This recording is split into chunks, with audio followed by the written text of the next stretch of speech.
रामकृष्ण हरी. संतभूमी संरक्षक संघर्ष समितीच्या वतीनं उपरायांची साधनाभूमी भंडारा आणि भांडेसोबत अबाधित सुरक्षित राहण्यासाठी हा जो संघर्ष चालला आहे 2007 पासून शासनाकडे सर्व आमचे दस्तावेज अर्ज प्रस्ताव आहेत. शासनालाही विविध विभागांना आम्ही कळवलेला आहे, जाणीव करून दिलेली आहे. आणि या संतभूमीचा विध्वंस जो होत आहे तो शासनानं ताबडतोब थांबवावा. आणि म्हणून त्याच्या एकाच फक्त संविधानिक राज्य संरक्षित स्मारकाची जी अधिसूचना 2011 त्यानुसारच या डोंगराला पूर्ण सुरक्षितता प्रदान होऊ शकते असा आमचा ठाम निर्णय झालेला आहे. आणि म्हणून 2011 ची संविधानिक अधिसूचना शासनानं ताबडतोब घोषित करावी. उद्या आषाढी वारी येत आहे आणि मुख्यमंत्री साहेब पंढरपूरला असणार आहेत. तर तिथे आम्ही असं ठरवलेलं आहे की 2 दिवसात तुम्ही निर्णय घेऊन जर आम्हाला हा देणार असाल तर आनंदाची घटना आहे. अन्यथा आम्ही पंढरपूरला विठ्ठलाच्या दारात आम्ही धरणे आंदोलन वारकरी करणार आहोत.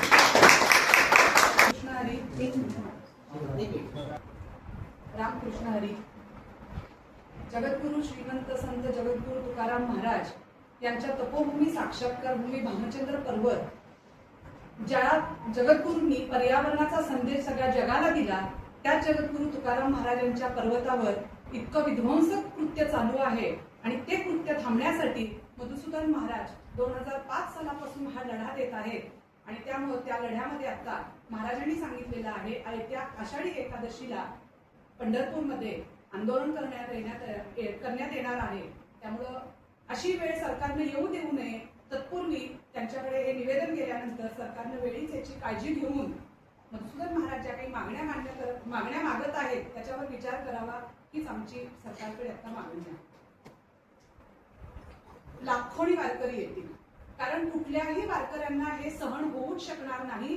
जो जगद्गुरु तुकाराम महाराजांचा संदेश आहे पर्यावरणाचा आणि त्याच पर्यावरणाच्या पर्वतावर ही विध्वंसक कृती चालू आहे. त्यामुळे वारकऱ्यांसाठी नक्कीच हे खूप वेदनादायी कृत्य आहे. सबसे बड़ी बात तो ये है कि ये महाराष्ट्र की संस्कृति और जिसकी लड़ाई आज हमारे स्वामी जी कर रहे हैं, महाराज जी कर रहे हैं, मधुसूदन महाराज आज से नहीं कर रहे, 2008 से कर रहे हैं. मांग केवल इतनी है कि ये संत की भूमि है, तपोस्थली है, इसकी संरक्षण की जाए नियमगत रूप से. जहाँ पर आर्कियोलॉजिकल सर्वे ऑफ इंडिया ने भी इसको स्वीकारा है कि भूमि संरक्षित होनी चाहिए. तो आज केवल महाराष्ट्र सरकार की नहीं बल्कि भारत सरकार की भी दायित्व बनती है इस भूमि की संरक्षण की जाए. और इस संरक्षण में जो भी नियम कानून बनता है वो सरकार की दायित्व होती है. लेकिन आज वारकरी संत लोग आगे आ रहे हैं और मैं भी इसमें सहायक हूँ, आपके साथ हूँ. हम सारे संत समाज आपके साथ है कि इस संरक्षण के लिए हमको जितना आगे बढ़ना पड़ेगा हम आपके साथ हैं और कदम से कदम मिलाए चलेंगे आपके साथ. जय सतगुरु महाराज की जय.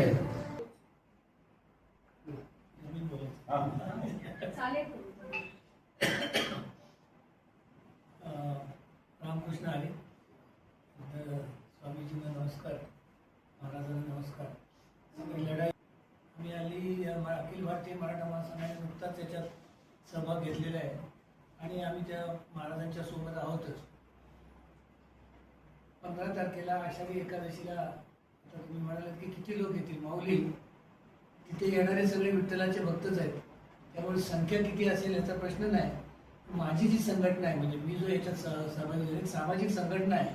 पण नेहमी स्वातंत्र्य लढ्यात सुद्धा गांधीजींनी एक वेगळा मार्ग स्वीकारला होता आणि सुभाष बाबूंनी एक वेगळा मार्ग सुद्धा स्वीकारला होता. माझं म्हणणं एवढंच आहे या लढाईमध्ये एका बाजूला वारकरी तर दुसऱ्या बाजूला मराठा महासंघाचे धारकरी अशी जर लढाई आपण करायला घेतली तर हा लढा आपण निश्चितपणे आम्हाला शासनाने महाराजांनी सांगितलं 11चा GR आहे फक्त त्याच्यात बदल करून तो इम्प्लिमेंट करायचा आणि तो जर झाला तर आम्हाला मारामारी करण्याची वेळ देऊ नका. वारकरी आणि धारकरी एकत्र झाले तर आज जे दिल्लीत घडलंय ते महाराष्ट्रात होऊ देऊ नका. एवढीच महाराष्ट्र शासनाला विनंती आहे की वेळ येईल त्याचं बोलत जाऊ. जय श्री राम. एक हमारे श्री राम और एक हमारे तुकाराम. जय श्री राम का नारा और तुकाराम जी ने महाराष्ट्र के प्रत्येक जन के मन में उस श्री राम की स्थापना की है. ऐसे संत तुकाराम जी की तपोभूमि को अगर कोई नुकसान पहुंचाएगा या उसकी कोशिश करेगा तो मुझे लगता नहीं किसी वारकरी को भी ये मान्य होगा. और जब सरकारी कागजों में, मैं खुद भी एक वकील हूं, और जब कागजों में दे दिया है कि ये जो है संरक्षित जमीन है, तो उसमें ऐसा अन्याय क्यों? एक संत के साथ ऐसा अन्याय करना सर्वथा अनुचित है। और ये लड़ाई सिर्फ संत की नहीं है, अभी ये लड़ाई एक समाज की बन गई है। तो मेरा आप सभी से निवेदन है कि इस युद्ध में आप हम सबके साथ में आए और इसको निर्णायक मोड़ पर पहुंचाएं। सरकार से मेरी अपील है कि इस पे ध्यान दें, इस संत की जो है दुख दर्द को समझे, और यथोचित लीगल के अनुसार जो निर्णय है, जब लीगल खुद ही बता रहा है कि ये संरक्षित भूमि है, तो इतना अत्याचार किस लिए? अब ये निर्णय लेने का समय है। जय श्री राम। रामकृष्ण हरी।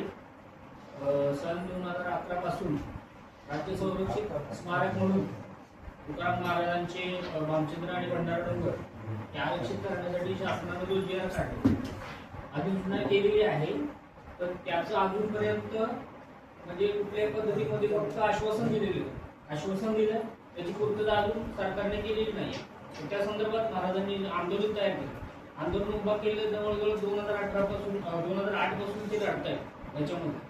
आणि त्या आंदोलनाला नवी मुंबई वारकरी प्रतिष्ठान व श्री ज्ञानदेव सांप्रदायिक मंडळ आम्ही त्या आंदोलनामध्ये सहभागी होऊन पंढरपूरमध्ये आम्ही जात आहोत आणि त्या ठिकाणी धरणे आंदोलन करणार आहोत। रामकृष्ण।